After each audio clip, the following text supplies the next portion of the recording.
Hello guys, how's it going? In this video, I will show you how you can install a Python on your Windows machine. So first of all, in your favorite browser, you want to navigate to this website. You will find the link in the description down below. So in this website, just click on the download Python and then open up the installer that has been downloaded. Inside the installer, make sure to check this box and then simply click on install, and this will install all the necessary files. Now this might take a couple of minutes, and also make sure to click yes whenever you're prompted to. Alright, so the installation has been successful. We can close this now and let's navigate to our desktop. So inside we can open up our terminal.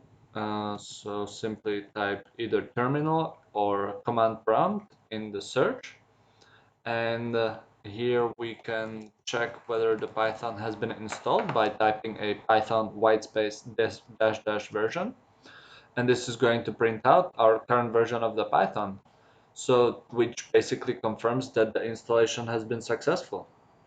Now let's open up a notepad and write a very simple program which is just going to print a hello world.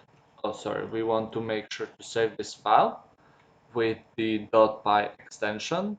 I'm going to save it on the desktop, and in our terminal, let's navigate to the desktop just simply by changing the directory with the cd. And now we can type Python whitespace hello, and yeah, it will run our program.